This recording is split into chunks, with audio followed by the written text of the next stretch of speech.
Hey guys, let's do a bit of Black Friday hauling. I mentioned what was on my wishlist a couple of weeks ago when I did one of my Pat McGrath ranking series episodes. I can't remember which one, it was right before Black Friday, and I briefly talked about what was on my Black Friday wishlist. So let's talk about what actually ended up being purchased during those few dangerous, tempting days.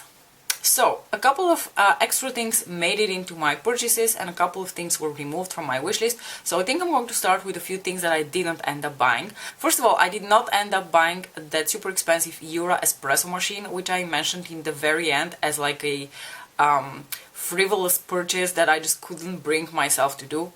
Still can't bring myself to pay over €1,000 for an espresso machine. Perhaps someday. Something else I didn't end up purchasing is the Woodwick Crackling candles, because they didn't end up going on sale one bit. It's like that website never heard of Black Friday. And the last item that I didn't end up purchasing in the end was Pixie Epoxy from Fourier, because as it turns out they don't really do Black Friday. Apparently they do a sale during Halloween, which I wasn't aware of. And now let's talk about all the shit that I did actually purchase on Black Friday. So the first thing that I ended up buying is a few bougie hair products. Now let me tell you, bougie hair products is always something that I've rebelled against, and my hairdresser sort of like put me down a couple of months ago when she asked what I was using. I mentioned I was using the drugstore and she gave me a look like I was eating food off the floor. So I decided, mostly out of spite, to purchase the bougie shit she was recommending just to prove her wrong. And then I started using it and I noticed that my hair, my usually dry and very unruly hair, was actually soft and more pliable. So now I'm hooked to the bougie shit, and I still think it costs outrageously much. And even though it's a really good deal, the price that I paid for the items that I bought, I still think the prices are absolutely fucking outrageous. So the line that I am using is from Kerastase, and it's from their Discipline line, which comes in this really beautiful like peachy pink packaging. So I bought the 1000 ml versions of both the shampoo and the conditioner, and that set me back about €100, and that was already on sale. Now the reason I think this was worth it is because I still have the original packages that I bought from my hairdresser, which were in the 200 ml format, and I bought those in the summer. I'm still using them. I think I will probably be using them well into the beginning of 2021. So with these in my stash, I think I'm good with shampoo for at least another 1.5 years. And you can see that I have relatively short hair. I intend on keeping it very short. I actually still need to go to the hairdresser to have my hair cut. One of you played devil and tempted me to try something else. So I did end up purchasing also a little version of the Davins. I don't know how this is called. Is it O1, Oi, or Ol? You tell me how this is pronounced. So one of you, Emily, if this ends up not working for me, I'll just send it your way. I did end up purchasing the shampoo and the conditioner from this line because she couldn't stop raving about the whole line on Instagram. And she said that her hair type is pretty much like mine, so like a bit more dry and already like with like a lot of gray hairs, which tend to feel even drier. And she said that this line had done miracles for her, and she had like a whole, I don't know, drawer full of Davins products from this line. So I thought, okay, fuck it, I'm just going to try it. So I'm going to try these when I am finished with my current Kerastase shampoo and conditioner, just to see how I feel about this brand. If I end up loving them, that's great. If I don't, I'm just going to send these Emily's way. So with the bougie hair care out of the way, let's move into skincare, because I did quite a bit of damage in terms of like skincare related products. I'm going to start with my huge haul from Paula's Choice. These products I didn't actually all purchase during Black Friday. Some of them I purchased a few weeks before Black Friday because she had a sale again with 20% off. She never goes above 20% off with her sale, so even during Black Friday the most you can get is 20% off all of her products. So I had already purchased a few things and I decided I'm just going to add them to the pile because we can briefly talk about them. Most of these are things that I've already used before. In general, Paula's Choice is my favorite skincare brand. I love pretty much everything that I've ever tried for them. The only product that really didn't work for me was their 7% AHA, which I received in a little sample and I put on my face, and then my face basically started to blotch and like itch almost immediately. And at first I thought maybe this is like a normal reaction to AHA, but while I was googling it I realized this is not a normal reaction to AHA, so I just quickly washed it off, and that has been the only negative experience I've ever had with Paula's Choice. The first thing that I have repurchased from her, this is like my third or fourth tub of this, is the 1% retinol treatment. This now comes in a different packaging, but it's still the clinical 1% retinol treatment.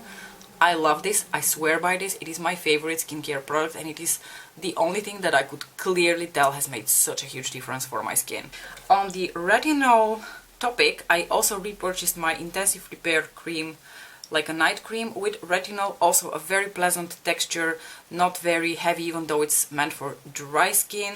I've always been a huge fan of her boosters, and I've tried a whole bunch of them. My favorite one is definitely the Niacinamide one. A few months ago she launched something new in that line, and it's actually a product which contains even more niacinamide. It is her, what is this called? Niacinamide 20% treatment with acetyl glucose, amine and purslane. Anyway, it is a 20% niacinamide. It is a very new product in her line. I already have the 10% niacinamide and I love that. It is perfect for someone with my skin because it works on pores, blackheads. I really look forward to seeing whether it really makes a difference, those extra 10%. Something that I actually haven't tried from her, and it's very surprising why, because for someone with my skin type, again, blackheads and pores, you would think that I would have tried this already, but I think I was using something that is in the vicinity of this as well. It's also a salicylic based product, but I've never actually tried the BHA. So this is the 2% BHA exfoliant. I know Alice swears by this, so I can't wait to start using it. Oh, and here come a couple of my absolute favorites. So this is the Ultra Light Super Antioxidant Concentrate Cream with Hyaluronic Acid. This is one of her serums that I really like to use in my skincare routine, either in the morning before my SPF daily cream or in the evening after I apply my like more liquidy type products. This is something that I've repurchased from her multiple times because I love the texture of this. It has the most beautiful lightweight like serum gel-like texture, and especially now I'm going to need it even more because I'm going to be using it in conjunction with another product that I purchased during Black Friday, but I'm going to show you that product in a bit. A new product from Paula that I actually fell in love with this year is her Pore Clarifying Charcoal Gel Mask. This is really lovely. You will apply like a thin layer, it dries, and then it kind of like, I don't know, it clarifies the skin, it makes it smoother, it cleans the pores a little bit. I use it every Sunday. Another product that I love and is part of my actual daily skincare routine is the Essential Glow Moisturizer Broad Spectrum SPF 30 with kiwi and licorice. It comes in this red packaging. I currently have one open. I use it as my daily SPF cream. I love it. It has a somewhat thicker texture and it almost gives a little bit of like glow to the skin. I really love this. It serves as a primer for me because it gives enough stick for the foundation to sit on, and it also makes my skin really plump and very like glowing from within. The last two products were actually a gift with purchase. The first one is something that I've received as a gift with purchase several times, so I've never actually had like a full size of it, but I've received it as a sample so many times that I've pretty much used the full size by now. It's her Radiance Renewal Mask with Bearberry and vitamin C. This is a leave-on mask, so I tend to apply it every so often over top of my night skincare and just go to bed with it, and it's really lovely. I haven't really had the experience that it makes such a dramatic difference for me, which is why I've never really bought a full size of it, and also because now I have my Foreo UFO device and I don't really feel the need to have a product like this in my skincare routine. But you know, if she throws it in as a bonus, can't say no to that. And the last product is actually something that I have never tried before. It's part of her booster line, and it's her peptide booster. I am super curious to try this. I've heard a lot of good things about it. I've never actually tried it myself because whenever I purchase boosters, I tend to gravitate towards the niacinamide and the hyaluronic acid and the vitamin C, and I always think, I'm going to try the peptides another time, and I've never actually tried them. So I'm really curious to try this little dude over here and test how it performs on my skin. So this concludes my Paula's Choice, and I think as a segue to that I'm just going to go into the Foreo products that I purchased because they're also part of my skincare routine. I mentioned in my Black Friday wishlist haul video that I'm probably going to be purchasing a new Luna which I did. I purchased the Luna Mini 2 in this gorgeous sunflower yellow. It's just, I love it. Now I still actually do have my original Luna Mini, which works just fine. And the reason I decided to purchase this one is because this one is getting almost 6 years old, and I'm just afraid that one day it's going to die on me and I'm not going to have a Foreo Luna. So I thought, you know what, let's avoid a tragic scenario like this and purchase a backup, because I can also repurpose my old one to apply my skincare with, because I know that the T-sonic pulsations are also quite beneficial when you apply your skincare and then you go in with your Luna so that it gets absorbed better into the deeper skin layers. So and I've never wanted to mix the cleansing with the skincare. I've always been way too lazy for that, so I always use my Luna Mini just to cleanse my face. But now that I can repurpose it to only use it with my skincare, I am more than happy to do so. Now you can see that there is quite a difference between these two devices, mainly in terms of the amounts of the silicone touchpad, so these spiky things over here. You see that on the original Luna Mini the surface is much smaller, and also when you touch them these feel longer and softer, whereas these are a little bit shorter and I don't want to say stubbier because they're not stubby at all. They're really soft. The products have been further developed, they've also improved. This also comes with more speeds. It has 8 speeds to it, so it can go from very slow to quite fast in terms of the amount of T-sonic pulsations, whereas this one only comes with 2 speed, which is somewhat slow and quite fast. This is a product I've already been familiar with, so I knew that I was going to love it. It's an integral part of my skincare routine, and if there's one like skincare device I cannot live without, it's my Luna Mini. I could live without all the others, but not this one. A purchase that I was actually planning on purchasing this, but I kind of forgot about it. And then right before Black Friday, Michelle from Lab Muffin Beauty Science released her video where she talked about this product, and she gave it a pretty positive review, so I was like, okay, now is the time for me to purchase this. This is the Foreo Bear mini device. It comes in a mini version as well as a larger version. This is their microcurrent device. I'm not going to explain in detail what the microcurrent device is and the background story, because I think it's much better if you just go and watch Michelle's video, which I will link up here for you to watch or leave down in the description box. But basically this is meant to be like a skincare device, which is going to be like a workout for the muscles of your face, so it's going to provide you with a little bit of a lift and almost like a at-home Botox effect. I've only started using it a few days ago, so I can't really tell you much about the long-term effects of this, and from what I understand they're short-term, so you have to keep using the device in order to see results. I'm going to be religious and use it pretty much every day. But I chose the mini version for several reasons. First of all, it was a little bit cheaper and I wasn't sure how I'm going to react to the mini current devices, so I didn't want to invest too much money in case I don't like it. And second of all, this is actually advertised to be targeting like the more difficult to get into like nooks and crannies of your face, so around here, around your smile lines, around your eyes. And I also don't have a particularly large face, so I felt like the size of this is more than enough for me, and I was not wrong, because I use it primarily in this area to like give a lift a little bit to my eyelids as well as my under eyes, and also around here around my smile lines, because I have pretty deep smile lines. I use it a little bit on my forehead, even though I don't really have much going on there, but I do use it there, you know, for preventative purposes as well.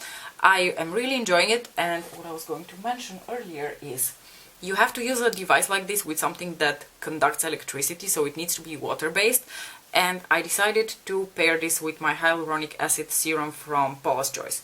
Now, I'm not really sure that I'm actually going to continue doing that, because I feel like the hyaluronic acid serum from Paula dries a little bit too quick and I have to apply way too much of it in order to be able to do my whole face. And Foreo does offer a hyaluronic acid serum, which is called Serum, and they did include a sample with the Bear Mini. So I'm actually going to try this because it seems like it has more slip, so I might actually end up purchasing a full size of this to go with my Bear Mini, because I feel like this may be a little bit more sparing in terms of use compared to the Paula's Choice product. But it is, I think, also a little bit more expensive than the Paula's Choice product. I did purchase both devices with quite a bit of discount, by the way. I think this one was around 80 euros and this one was about 150, discounted from 199, and I did purchase them on Look Fantastic because they weren't, like, the Bear wasn't really on sale on the Foreo website itself. The Luna Mini was, but not the Bear, so I'm really happy that Look Fantastic had a great sale on Foreo products. Now let's go to the last part of this haul, which is the actual makeup. I mentioned that I wasn't going to be purchasing too much makeup, and that did turn out to be the case. The only purchases I made throughout Black Friday are from Pat McGrath Labs. I have one of the orders that I have placed, and I am probably going to be receiving the rest between now and the rest of the year, so I figured I'm just going to show you pictures of the two products that I have not received yet, and we're going to quickly talk about the ones that I did come in. So let me just briefly mention the products that have not come in are the Fetish Eyes mascara, which she had on sale for $10. It's a really good mascara. I've had it before. It's a very similar mascara to my favorite Kiko Extra Sculpt, in the sense that it is a little bit drier, it's very drier formula, it's a very volumizing mascara, and maybe I'll be able to actually compare it to the Dark Star, which I purchased a couple of months ago, also on sale. Not as good of a sale as the Fetish Eyes, but I still bought it on sale, so I will be curious to compare the two mascaras. The very last order that I placed from Pat McGrath Labs was when she had the lip product sale, when she had the $12 for Matte Trans, Blitz Trans and Lux Trans, and I could not resist not getting the Flash 3, I want to say. Is it Flash 3 from the Blitz Trans formula? I don't know. I'm going to leave a picture of it up here, but I love her like Flash line of lip products. I've tried a Matte Trans lipstick, I have one of her glosses in the Flash line, and I absolutely love the undertones of those lipsticks. They all have that beautiful like reddish brown bronzy base to them, and I really love that. And I have one of the Blitz Trans lipsticks, I have Blood Rush. They have like a little bit of those like shimmers through them, which make them look a little bit shiny on the lips, but not too shiny, and I love the formula on the Blitz Trans, so I figured for 13 euros I can't really go wrong, so I placed an order for that. Now let's talk about the products that I did actually already receive. I had been lusting after the shade Telepathic Taupe, which is part of her mini Sixpence Subversive, for a really long time, but it was out of stock for the longest time, and all of her Idols singles have been on sale for at least half a year now. It's actually what I have on my lids today, paired a little bit with Lavendering on top, and I'll come back to Lavendering in a bit, but I'm mostly wearing this shade on my lid, and I have to say I actually really love it. It's not a flat metallic shade, it has the tiniest bit of like very sophisticated shimmer to it. It's a taupe with slight like greenish undertones to it. It's very lightweight, it has a very beautiful like satin texture to it, but it's not boring because in artificial light you can see like the tiniest little shimmer particles in it. It's such a beautiful sophisticated shade. It's one of those shades that you can just pop on your lids very quickly and call it a day. The only thing that I actually really desired from Pat McGrath over the Black Friday sale, the rest of the shit was pretty much like impulse purchases: the eyeshadow, the mascara and the lipstick. The only thing that I really wanted was this mini Opulous lip gloss trio set, which comes with particularly the famous Lavendering lip gloss. So as you guys know, Lavendering is now also an eyeshadow which comes in her Risque Rose Quad from the Celestial Divinity Holiday Collection for 2020. And I had already heard from multiple of you that the lip gloss is just as stunning as the eyeshadow, so I decided to purchase the mini of it. I didn't want to purchase the full size because even though I like shimmery lip glosses and I use them quite a lot, I don't really feel the need to have a full size. I think a mini of them is more than enough because I don't really use them to their full opacity. I always use them like just dabbed over top of my lipsticks to give them a bit more shine. So it's actually what I'm wearing also today. I have Lavendering over top of my lipstick, and the lipstick is Latte from Anastasia Beverly Hills. So the mini trio comes with the shades Lavendering, as I mentioned, as well as the shade Dreamscape, and the last one is the shade Naked Rose. I'm not really sure that you are able to see on camera just how incredibly gorgeous these are. So the difference between her regular glosses and the Opulous glosses is that the Opulous glosses are really sparkly and glittery, and I originally didn't want to purchase those because in my experience most very glittery lip glosses tend to get gloopy, they're super sticky and super uncomfortable, and I just have never been a fan. Whenever I've purchased from other brands these types of glosses, I've always regretted my decision. But when I saw these were on sale and they come in a trio so I can try 3 different colors, and I've heard so many good things about lavendering, I was like, okay, I'm going to try them. And I actually ended up loving all the 3 colors in here. Now, I don't really use them on their own. I like to pair them with lipsticks, but I think they are a very beautiful formula. They're actually not as sticky as I expected, and you can't really feel the glitter at all. It's like very smooth formula with like the tiniest bit of stick to them, but without feeling uncomfortable, gloopy, or disgusting on your lips at any point in time during the day. And the shifts on these are incredible. So those are the 3 shades. This is Lavendering, Dreamscape, Naked Rose, and I don't really think that all the shifts are coming through on camera, but they are super beautiful, and you can layer them over top of lipsticks. If you are feeling particularly frisky, you can wear them on their own. I'm probably going to mostly be wearing these over lipsticks because that's how I love wearing my lip glosses the most, especially the ones that have like glitter and shimmer to them. The opaque colors I like to wear on their own, but the glittery ones always go on top of a lipstick, and I love the formula on these. I'm really happy with my purchase. What did you end up purchasing from Black Friday? Did you purchase a lot? Was it makeup? Was it non-makeup? Were you also weak and purchased a bunch of things from the Pat McGrath website during the Black Friday sale? Let me know in the comments below. As usual, don't forget to like and subscribe if you'd like to see more of my face, and I'll see you in my next video. Bye!